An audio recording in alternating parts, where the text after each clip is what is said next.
आज जो आपण भाषिक खेळ खेळणार आहे त्यामध्ये प्रश्नाचं उत्तर हे घ या अक्षरावरून येणार आहे. ओके, तयार का सगळे? ओके, चला मग पहिला प्रश्न.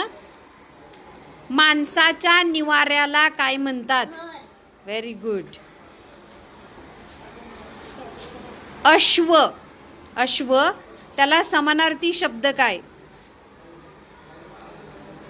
अश्वचा समानार्थी शब्द काय?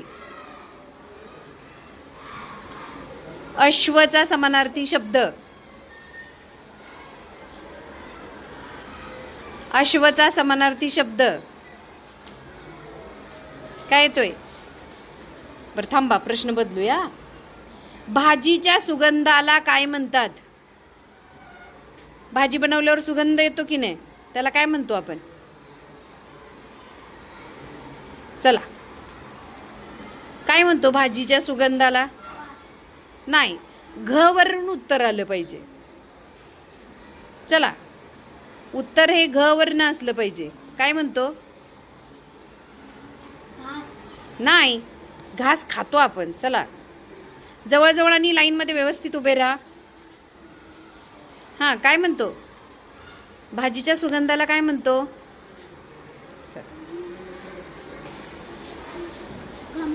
घमघमाट. काय म्हणतो? घमघमाट. चला, पुढचा प्रश्न.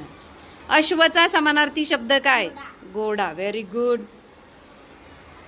एका पक्षाचे नाव? Very good.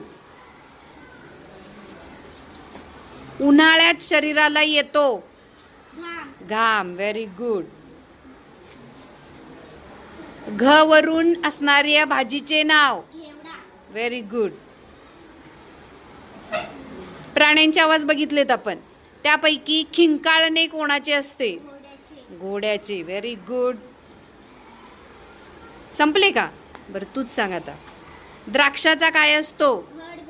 Very good. मंदिरात प्रवेश करताना वाजवतात?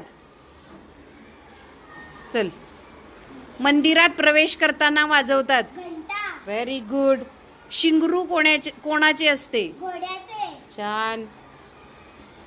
एक सरपटणारा प्राणी? अरे वा, छान. अशा पद्धतीनं मुलीच जिंकलेल्या आहेत, कारण अजून भरपूर मुली शिल्लक आहेत. टाळ्या वाजवा.